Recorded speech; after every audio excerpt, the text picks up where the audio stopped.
Assalamualaikum warahmatullahi taala wabarakatuh. Alhamdulillah. Alhamdulillah summa alhamdulillah. Alhamdulillah rabbil alamin. Wal 'aqibatu lil muttaqin. Wala 'udwana illa 'alal zalimin. Asyhadu an la ilaha illallah wahdahu la syarika lah. Wa asyhadu anna Muhammadan 'abduhu wa rasuluh. Allahumma salli ala sayyidina Muhammad wa ala alihi wa sahbihi wat tabi'in lahum bi ihsanin ila yaumiddin, amma ba'du. Ya ibadallah, usikum wa iyaya bitaqwallahi wa ta'atih, faqad fadhal muttaqun. Yang dimuliakan Al-Fadil Tuan Imam, Tuan Bilal, pengerusi dan ahli tafkuasa masjid, para alim ulama, tuan-tuan guru, pada asatizah, seterusnya seluruh sidang jemaah muslimin muslimat yang dimuliakan Allah Subhanahu wa taala. Pertama-tamanya kita manjatkan setinggi-tinggi kesyukuran kepada Allah Subhanahu wa taala dengan izin limpah rahmat daripadanya. Pada pagi ini kita dapat bersama-sama untuk kita berada dalam majlis ilmu Allah Subhanahu wa taala. InsyaAllah kita akan menyambung di dalam kitab Al-Iman Biyaumil Akhirati. Kitab beriman kepada hari akhirat, yang mana kita berada pada alamatus sa'atul kubra, iaitu alamat besar bagi menandakan tanda-tanda kedatangan hari kiamat. Iaitu di antara alamatul kubra, iaitu alamat tanda besar bahawa kita sudah menghampiri kiamat. Iaitu tanda yang kedua ialah tentang zahir munculnya Dajjal. Zahir dan munculnya Dajjal. Sebagaimana yang kita telah melihat dalam pertemuan kita yang telah lepas, di mana Dajjal ini adalah merupakan tanda besar hari kiamat, yang mana kemunculannya di antaranya menurut Imam Ibnu Hajar Al-Asqalani, dia menyatakan bahawa Dajjal ini dia akan mendatangi, muncul ketika mana datangnya berdekatan dengan tempoh hari kiamat, yang mana dia akan menguji keimanan kepada umat Islam, manusia pada masa tersebut. Pada awalnya ia datang dan di antaranya ialah ia mengaku menjadi Nabi. Bila dia muncul, di antara dakwaan dia yang pertama ialah ia mendakwa ia adalah merupakan Nabi Rasul yang diutuskan oleh Allah Subhanahu wa taala. Apabila dia mengumpulkan pengikutnya daripada golongan munafik, golongan musyrikin, orang-orang kafir, kemudian dia akan mengubah pengakuannya daripada menjadi nabi, dia akan mengubah menjadi mendakwa bahawa dirinya adalah merupakan Tuhan, ilah, merupakan Tuhan yang menciptakan makhluk, menciptakan alam semesta. Ini adalah ciri Dajjal yang akan muncul pada akhir zaman. Menurut Imam An-Nawawi rahimahullahu ta'ala anhu, dia menyatakan bagaimana sabit menurut pendapat ahli sunnah wal jamaah. Kita adalah pegangan, tuan-tuan muslim-muslimat, berpegang kepada akidah ahli sunnah wal jamaah. Para ulama hadis dan juga ijma' para alim ulama yang mengatakan ada yang menyebut bahawa sesungguhnya yang menolak dakwaan kemunculan Dajjal ini. Ada kumpulan-kumpulan yang menolak bahawa Dajjal ni akan muncul akhir zaman, dia tolak. Di antaranya ialah kumpulan Khawarij. Khawarij dan juga sebahagian daripada Mu'tazilah dan sebagainya. Ini disebut dalam perbincangan kita yang telah lepas. Akan tetapi perkara kemunculan Dajjal ini terdapat dalam hadis-hadis yang sahih, hadis-hadis yang muktabar, yang diriwayatkan daripada junjungan Nabi besar kita, Nabi Muhammad sallallahu alaihi wasallam. Di antaranya sabda Rasulullah sallallahu alaihi wasallam tentang kisah kemunculan Dajjal ini. Kisah kemunculan Dajjal ini. Di antaranya Nabi sebut bagaimana keadaan umat dia di akhir zaman. Umat Nabi Muhammad di akhir zaman. Apabila hampir sahaja di akhir zaman, alim ulama, para asatizah yang menyebut tentang kisah Dajjal ini, dia akan semakin berkurangan. Semakin dekat dengan kemunculan Dajjal, yang duk cerita bagi ingatan kepada kita umat Islam tentang kisah Dajjal, tentang bahaya Dajjal, tentang fitnah Dajjal, maka dia akan jadi semakin kurang, makna tak ada yang duk cerita pasal Dajjal dan sebagainya. Ini di antara kisah. Dan umat Islam semakin dekat dengan kemunculan Dajjal, mereka semakin tak kisah, tak hirau dengan kemunculan Dajjal ini. Di antara ini adalah fenomena yang disebut oleh Rasulullah SAW. Dalam satu hadis yang disebut dalam kitab ini, Nabi SAW menyebut dalam sabdanya, ya'ti Dajjal wa huwa muharramun alaihi ayyadkhula niqabil al-Madinah fayantaha ila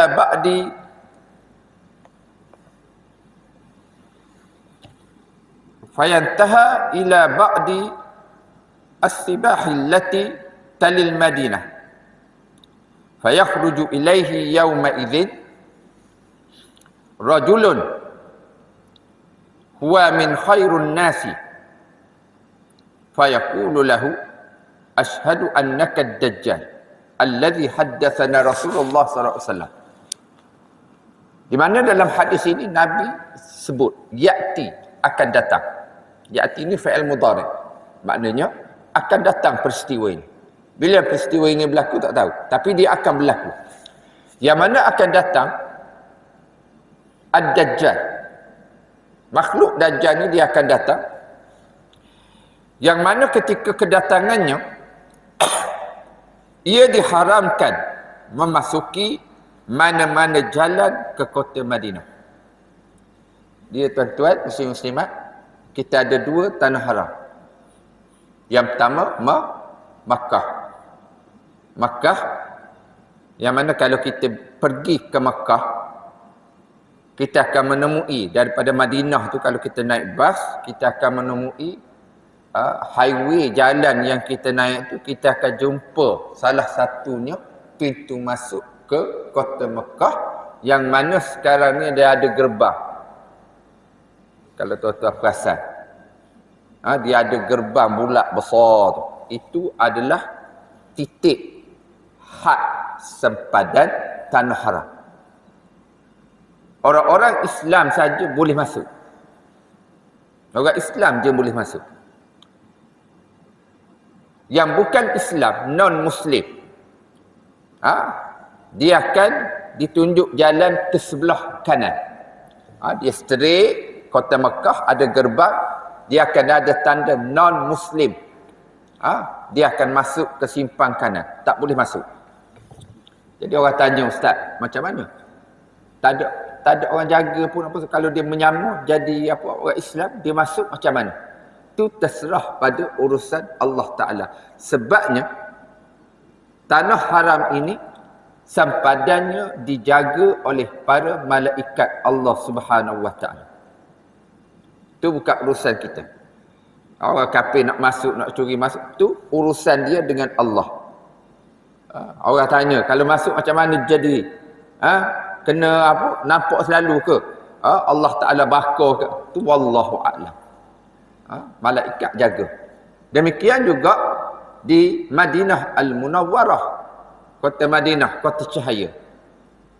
Di situ juga dipelihara oleh Allah Subhanahu wa Ta'ala. Dia ada sempadan juga, tapi dia kalau dia bulatan dia nak masuk kota Madinah tu dia kecil sikit. Gerbang dia kecil. Tak macam nak masuk ke kota Makkah.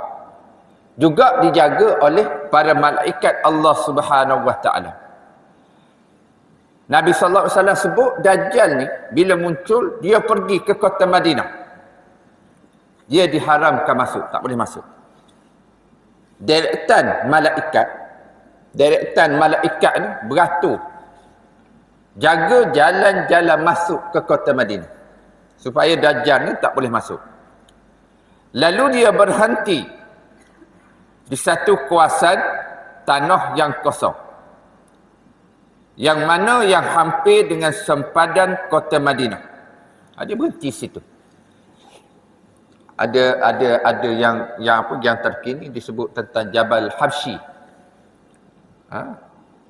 Satu bukit hampir dengan sempadan Madinah yang dikatakan di situ adalah tempat persinggahan Dajjal yang diceritakan hak boleh masuk ni.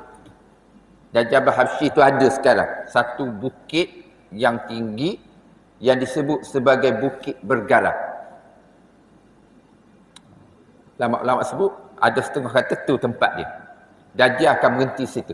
Dan sekarang dia buat satu kompleks istana atas bukit tersebut, atas gunung tersebut. Ada gunung itu dia kata istana tu adalah istana untuk persinggahan Dajjal. Wallahu a'lam. Betul ke tak betul? Wallahu a'lam. Kita tak tahu. Apabila dia berhenti di sempadan tu, tanah kosong tu, seorang lelaki daripada kota Madinah. Seorang lelaki yang terkenal dalam kota Madinah, yang paling baik, yang paling soleh, yang paling kuat amal ibadat dia. Lalu dia keluar daripada Madinah. Lalu dia berkata kepada Dajjal. Dia pergi. Jumpa Dajjal. Tak boleh masuk tu, dia pergi jumpa. Lalu dia menyatakan kepada Dajjal. Dia menyatakan apa? Ia berkata, inilah yang telah dijanjikan oleh Allah. Kamu adalah Dajjal. Kamu adalah Dajjal. Yang mana Dajjal ini diberitahu kepada kami oleh Rasulullah sallallahu alaihi wasallam. Dia gigi dia kata, ni Dajjal. Sebab Dajjal ni di antara tanda dia yang jelas boleh kita lihat.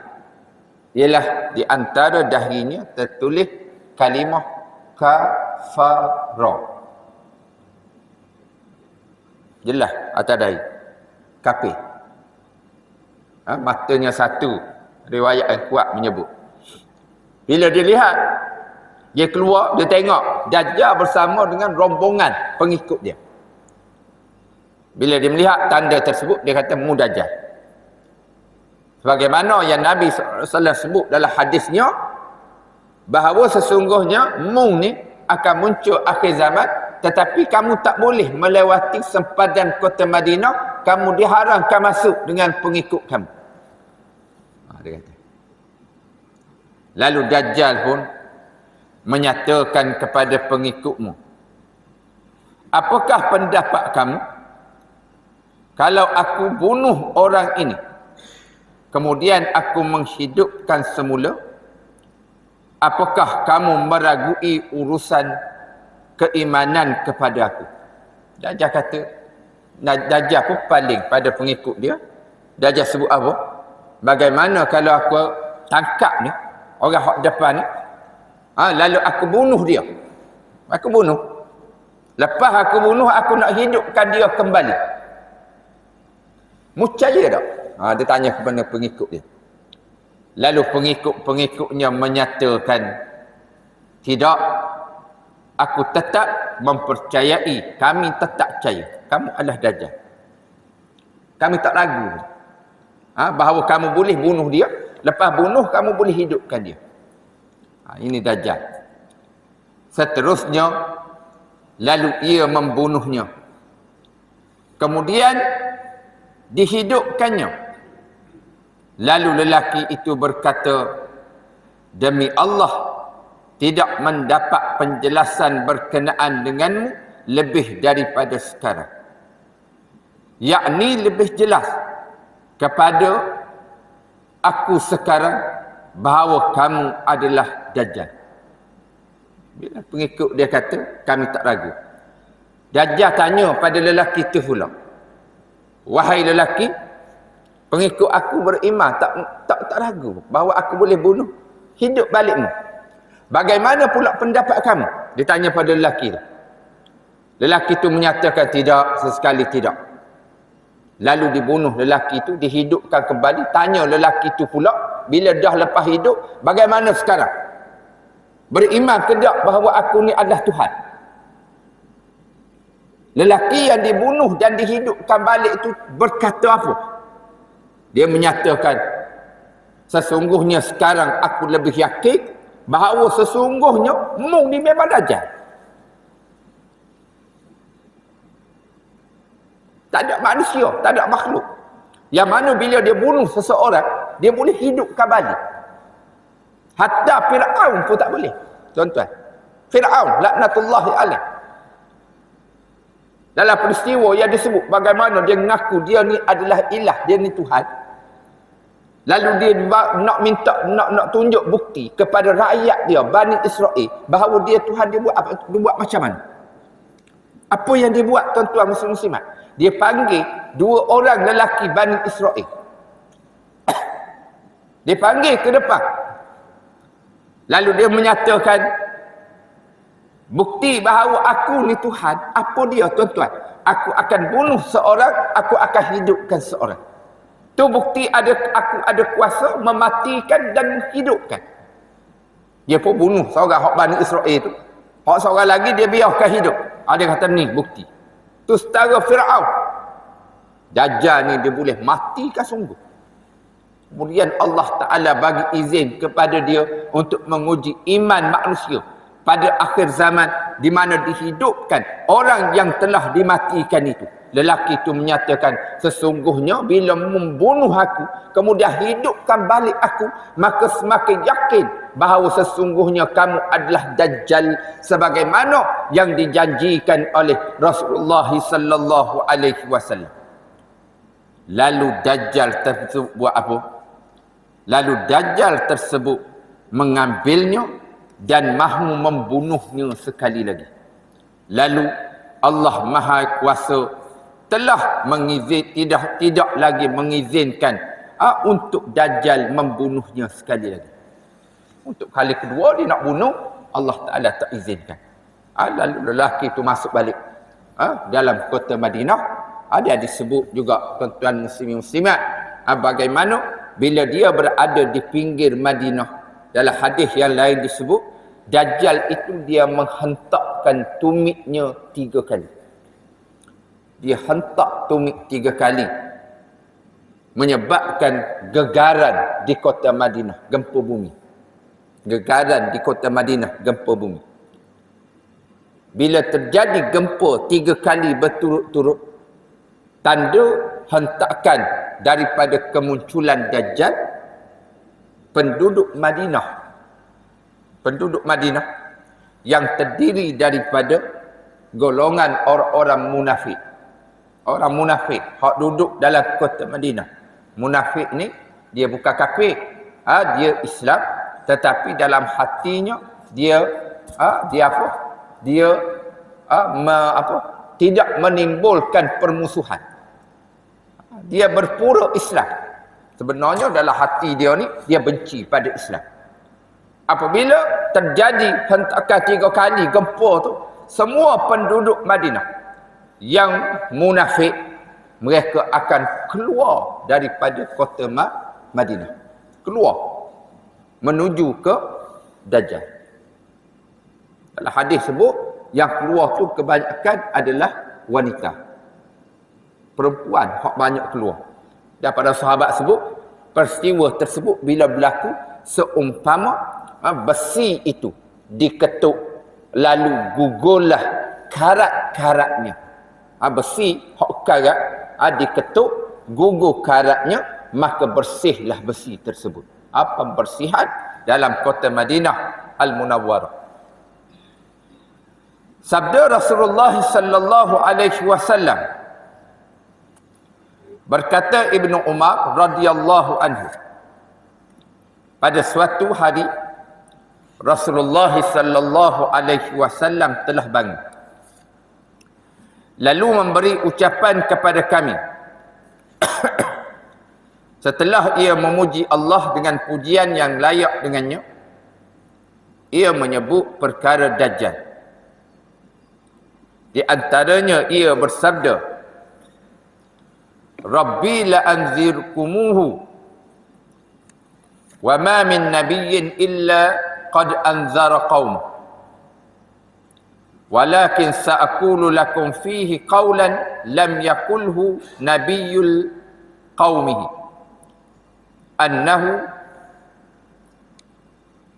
a'waru wa anna Allah laysa bi'a'war. Rawahul Bukhari. Sesungguhnya aku memperingatkan kamu betapa bahayanya, dan tiada di kalangan Nabi melainkan mestilah ia memberi amaran bahawa Dajjal akan datang kepada kaumnya. Dan tetapi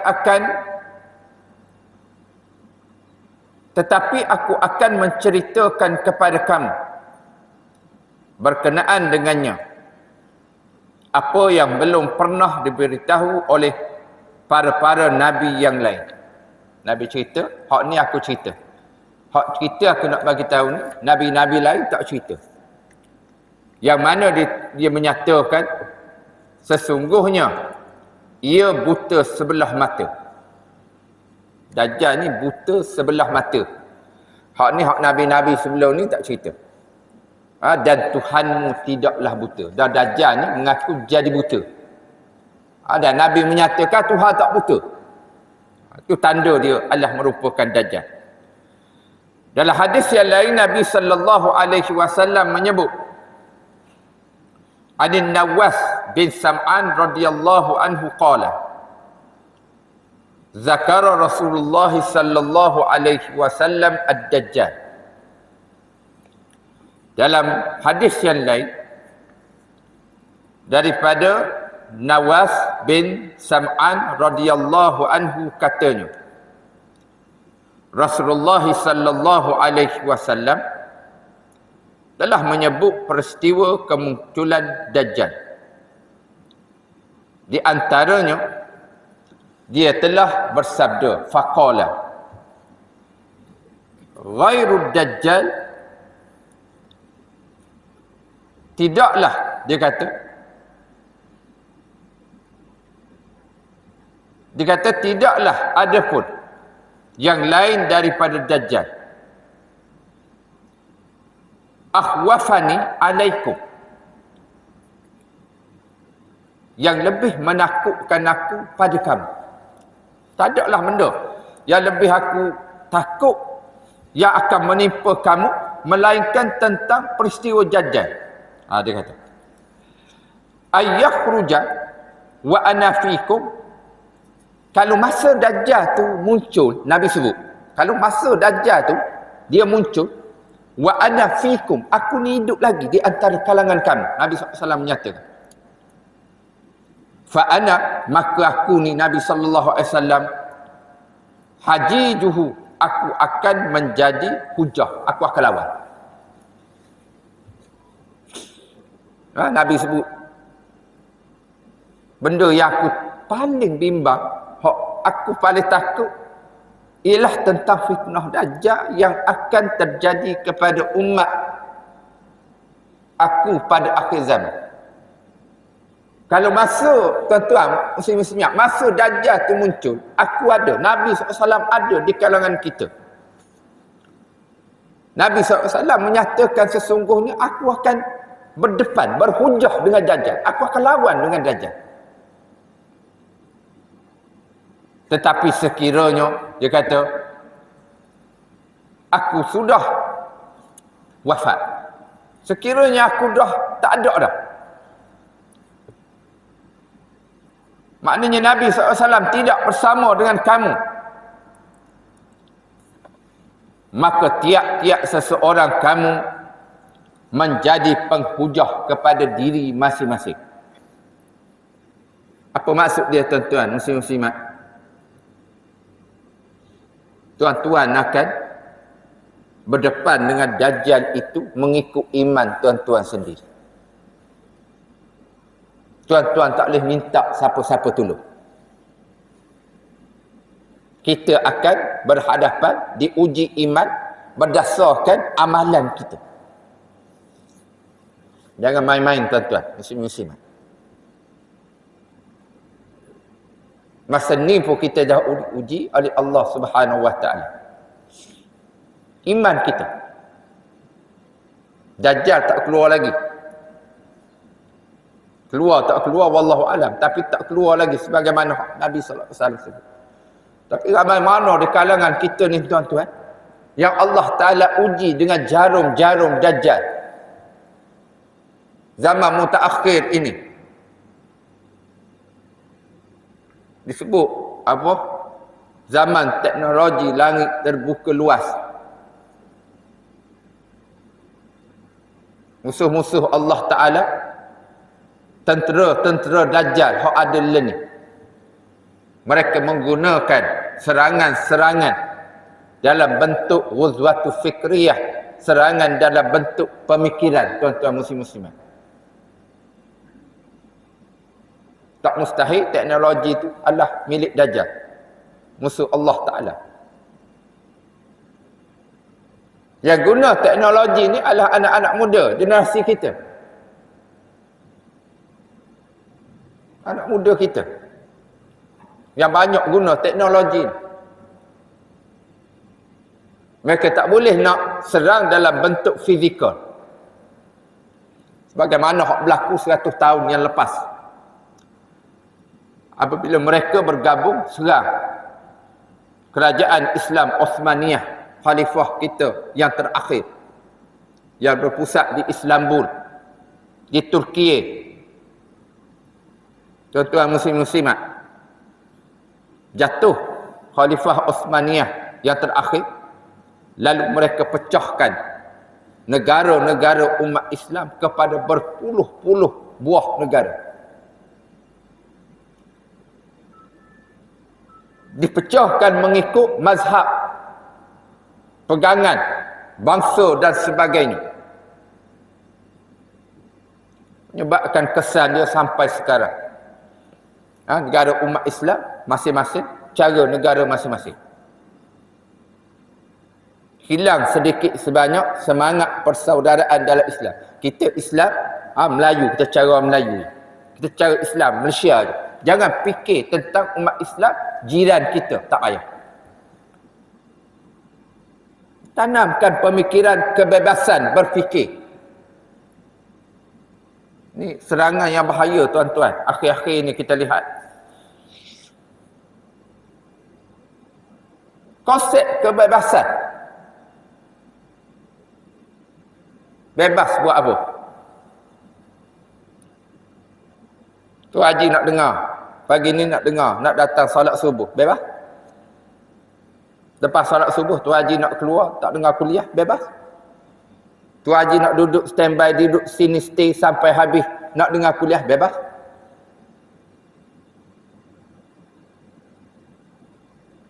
Disebarkan fahaman. Dosa masing-masing, pahala masing-masing. Tok Imam jangan campur urusan yang di luar daripada rumah Allah Subhanahu Wa Taala. Ustaz-ustaz jangan campur. Kerja ustaz kuliah dalam ni, baca kitab saja. Jangan campur urusan isu semasa dan sebagainya. Jangan tegur. Oh nak pergi disco, pergi. Itu urusan dia dengan Allah Taala. Nak pergi apa? Tikam nombor ekor. Itu urusan dia. Nak minum arak, urusan dia. Nak isap dadah, urusan dia.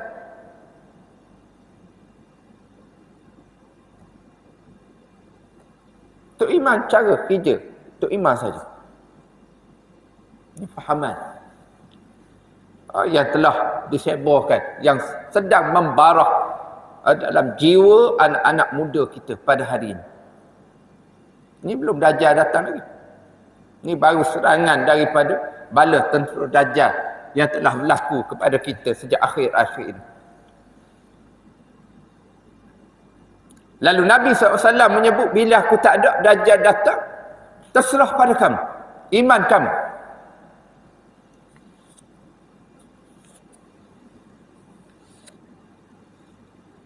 Maka sesiapa di kalangan kamu yang berkesempatan dengan fitnah Dajjal itu, maka bacalah ayat daripada permulaan surah Al-Kahfi. Ini pesan Nabi SAW. Amalkan surah Al-Kahfi. Maka sesungguhnya ia menjadi pelindung kamu daripada fitnah ini, iaitu daripada fitnah Dajjal. Lalu kami bertanya,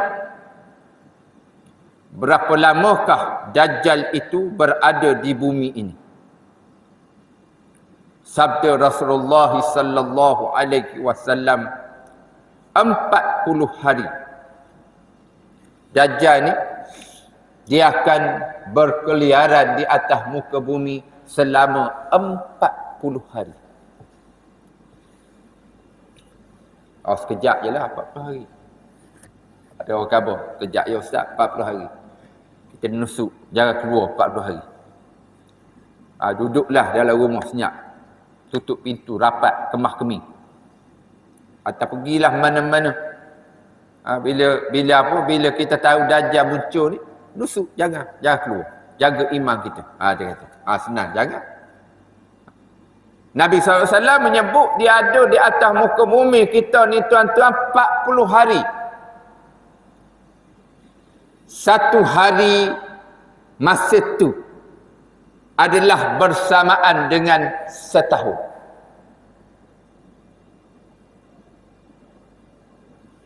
Maknanya 40 tahun. Satu hari masa dia bersamaan dengan setahun. Satu hari seperti sebulan. Satu hari seperti seminggu. Dan hari yang berikutnya seperti kebiasaan hari-hari kami. Maknanya hari pertama nak berhabis ke satu hari yang pertama macam tempoh masa 40 tahun. Hari yang kedua tempoh masa setahun. Hari yang ketiga tempoh masa dia sehari macam sebulan. Hari yang keempat tempoh masanya sehari macam satu minggu. Hari yang kelima tempoh masanya macam hari kita hak biasa. Ini yang disebut dalam hadis Nabi sallallahu alaihi wasallam. Lalu kami bertanya lagi, ya Rasulullah, wahai Rasulullah, hari yang panjang seperti setahun itu, cukupkah kami mengerjakan sembahyang untuk sehari? Jadi sahabat bertanya, wahai Rasulullah, sehari macam 40 tahun. Macam mana nak sembahyang? 5 waktu. Sama ke?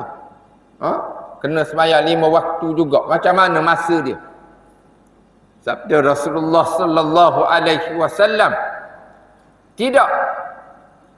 Tetapi kirakanlah masa untuk mengerjakan sembahyang itu sekadar masa yang biasa kamu lakukan. Macam biasa-biasa 5 waktu juga walau 40 tahun. Macam mana? Macam itulah.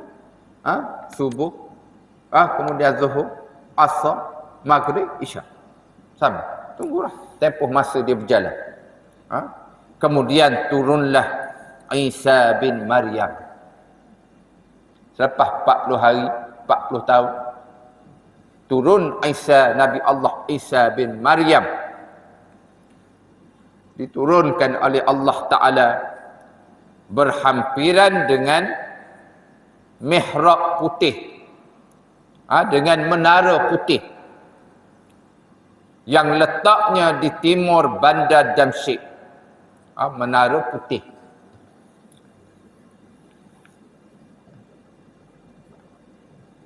Ada ulama menyebut menara putih itu dimaksudkan ialah menara Masjid Umawi. Masjid Umawi terletak di tengah bandar Damsyik, bandar Dimash di Syria.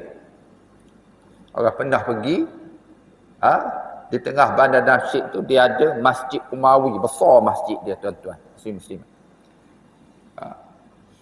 Masjid dia besar, dan dia ada sahah, ada tengah dia tu kosong. Tengah dia tu kosong. Dan di antara menara Masjid Umawi itu ada satu menara yang disebut sebagai menara putih. Yang Nabi SAW sebut bahawa Nabi Isa AS akan turun pada Masjid Umawi, iaitu menara putih tersebut. Dia akan ada. Nak masuk ke Masjid Umawi itu dia ada satu pasar yang dipanggil Suq Umawi. Pergi belajar di Syria, dia akan terkenal Suq Umawi itu satu pasar yang panjang. Dalam pasar tu ada serba benda dijual. Habis daripada pasar tu dia akan jumpa dengan Masjid Umawi. Ada setengah ulama kata menara tersebut ialah Masjid Umawi. Lalu ia mengejar Dajjal. Dia turun, Nabi Isa AS mengejar Dajjal ini dan dapat menawannya di suatu tempat. Lalu ia membunuhnya. Dia di satu tempat yang bernama Baida. Nabi SAW sebut tempat tu bernama Baida, yang mana terletak tempat tu adalah tempat yang terletak di Palestin. Baida ni nama tempat yang terletak di Palestin, berdekatan dengan Ramallah, berdekatan dengan bandar Ramallah. Di situlah Nabi Isa AS bertemu dengan bala tentera Dajjal. Lalu berlaku pertempuran dan akhirnya Dajjal ini ditawan, ditangkap, ditawan dan dibunuh oleh Nabi Isa AS. Ini peristiwa yang akan berlaku disebut oleh Nabi SAW. Daripada hadis yang lain, Anil Mughirah bin Syu'bah radhiyallahu anhu qala, ma sa'ala ahadun Nabi sallallahu alaihi wasallam 'anid Dajjal aktsara mimma sa'altahu. Mughirah bin Syu'bah radhiyallahu anhu dia menyatakan, tidaklah bertanya seseorang pun pada Nabi sallallahu alaihi wasallam tentang Dajjal aktsara mimma sa'altah, lebih banyak daripada aku tanya. Mughirah sebut sahabat lain tak tanya tentang Dajjal ni, tapi bab tentang persoalan Dajjal ni, disebabkan kebimbangan aku, takut aku temu Dajjal ni, aku bila jumpa Nabi, aku akan tanya. Mughirah bin Syu'bah, dia akan tanya. Yang dia tanya tentang Dajjal ni macam mana, bila Dajjal muncul, bagaimana bentuk Dajjal, macam mana nak menghadap, macam-macam dia tanya tentang Dajjal. Lalu dia menyatakan, wa ma su'alaka qala qultu innahum yaquluna ma'ahu jabalun min khairun wa lahmin wa nahar min ma'in qala ahwanu 'ala Allah min dzalika. Dia menyatakan, mereka berkata Dajjal itu mempunyai bukit roti dan daging. Dajjal dia ada bukit roti dan juga bukit daging. Apa maksud dia? Bila Dajjal muncul, dia boleh bawa, dia janji apa? Kesenangan, kemewahan kepada manusia. Dia lalu kepada perdana. Lalu dia kata, kemaraukan kepada perdana. Habis mampu pokok. Habis tumbuh-tumbuhan, makanan apa semua, habis tak ada. Bersama dia tu dia bawa bukit roti dan bukit daging. Makna makanan banyak, mewah. Lalu dia menyatakan, siapa hak beriman pada aku, nak jadi pengikut aku, maka aku akan bagi makanan kemewahan. Orang sesara masa tu. Penduduk tempat hak dia lalu ni tuan-tuan, bila dia beriman, dia ikut Dajjal, dia akan jadi mewah. Pokok subuh, air melimpah-limpah, makanan melimpah-limpah. Kawasan hak tak ikut, dia akan jadi miskin. Ekonomi dia akan disekap dan sebagainya, akan tersiksa. Ini situasi dia. Sabda Nabi sallallahu alaihi wasallam, ia adalah suatu perkara yang kecil di sisi Allah Subhanahu wa taala. Nabi bila-bila pun disebut oleh Mughirah bin Syu'bah, macam mana wahai Rasulullah? Dajjal ni dia akan ada bukit bukit roti, bukit daging, dia akan air yang melimpah ruah apa semua. Dia boleh bagi pada siapa yang dia nak, dia tak boleh sekat pada siapa yang dia kehendaki. Macam mana kami? Macam mana urusan kami? Lalu Nabi menyatakan, mu jangan bimbang. Bagi Allah Ta'ala itu bukan benda besar. Itu adalah benda yang kecil, benda yang simple di sisi Allah Subhanahu Wa Ta'ala. Itu dijawab oleh Rasulullah SAW. Maknanya, bagi orang yang beriman, orang yang beriman, beramal soleh, maka ia akan dipelihara oleh Allah. Itu maksud dia. Poin dia situ. Datang apa sahaja ujian oleh Allah Ta'ala kepada kita manusia, kalau asah akidah kita, iktikad kita, keimanan kita kepada Allah, kepada Rasul, kepada kitab, kepada malaikat, kepada hari akhirat, kepada qada dan qadar, kalau kita kuat pegangan akidah kita, iktikad kita, insya-Allah Allah Ta'ala akan berada di sisi kita walaupun dalam apa dua ujian yang diturunkan oleh Allah Subhanahu Wa Ta'ala. Itu maksud Nabi SAW. Jangan bimbang. Tu. Berkata Al-Qadi Ayat rahimahullah, maknanya adalah menjadi suatu perkara kecil di sisi Allah, membolehkan Dajjal mempunyai semua itu, membenarkan Dajjal menguji orang-orang beriman dengan melakukan perkara yang menyesatkan dan meragukan. Tetapi itu semua menambahkan iman kepada orang-orang yang beriman. Beza. Orang beriman ni beza.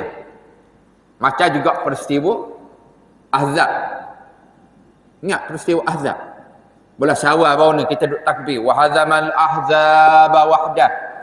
Tiap-tiap tahun bulan Syawal, hak ni hak kita duduk takbir ramai-ramai. Membesarkan Allah Ta'ala, memperingati peristiwa Allah Ta'ala bagi kemenangan kepada orang Islam yang dipimpin oleh Nabi SAW ketika mana berlaku Ghazwatul Ahzab. Madinah dikepung oleh bala tentera bersekutu. Bergabung musuh-musuh Allah. Musyrik Mekah bergabung, Yahudi bergabung, kabilah-kabilah kafir yang ada di semenanjung tanah Arab bergabung, ditambah pula dengan orang-orang munafik dalam kota Madinah itu sendiri bergabung untuk menghancurkan Rasulullah SAW dengan bala tenteranya di kota Madinah. Masa tu siapa sangka dalam keadaan dikepung sedemikian, bagaimana boleh mungkin dalam fikiran akal manusia pada masa tersebut Nabi boleh melepaskan diri, boleh berjaya menewaskan bala tentera Ahzab. Bila datang ujian tersebut, orang-orang yang beriman, Allah Ta'ala tapis. Orang-orang yang beriman bila melihat kedatangan kepungan bala tentera Ahzab, mereka menyebut apa? Hadza ma wa'adana Allah wa rasuluh wa sadaqallahu wa rasuluh. Orang beriman dia menyatakan, hadza, ini bala tentera Ahzab hak datang kepung kita pada hari ini, ma wa'adana Allah, inilah yang telah dijanjikan oleh Allah wa rasuluh, dan dijanjikan oleh rasulnya. Wa sadaqallah, dan benarlah janji Allah dan benarlah janji rasulnya. Tambah lagi iman, kuat lagi iman. Berbeza dengan orang-orang kafir. Qadhi Iyad rahimahullah menyatakan, orang-orang kafir munafik, lalu mereka ini menjadi menzahirkan munafik kekafiran mereka ketika masa Dajjal itu datang. Sabda Rasulullah sallallahu alaihi wasallam, innahu syabun, sebenarnya Dajjal itu seorang muda yang mana rambutnya kerinting, biji matanya timbul buta sebelah. Dia akan keluar di sana, iaitu jalan di antara negeri Syam dan negeri Iraq.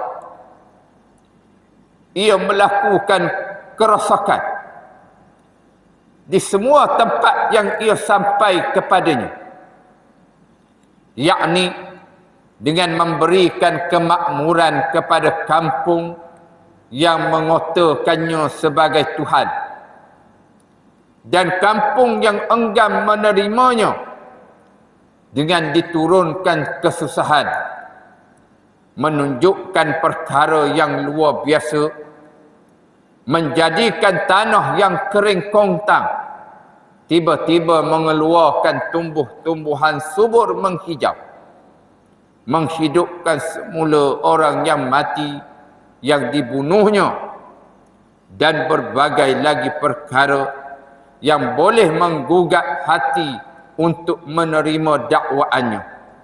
Seterusnya Nabi sallallahu alaihi wasallam bersabda, wahai hamba-hamba Allah, tetapkanlah iman kamu. Ini pesan Nabi. Jumpa masa tu, wahai hamba-hamba Allah, umatku, orang yang beriman, masa tu kena tetapkan hati iman kamu sehinggalah sampai kamu dicabut nyawa di sisi Allah Subhanahu wa ta'ala. Sabda Rasulullah sallallahu alaihi wasallam, yattabi' ad-dajjal, akan mengikut Dajjal, akan daripada min Yahud Asbihan sab'una alfan, akan mengikut Dajjal 70,000 orang Yahudi Asfahan. Ini pengikut utama Dajjal, iaitu orang-orang Yahudi.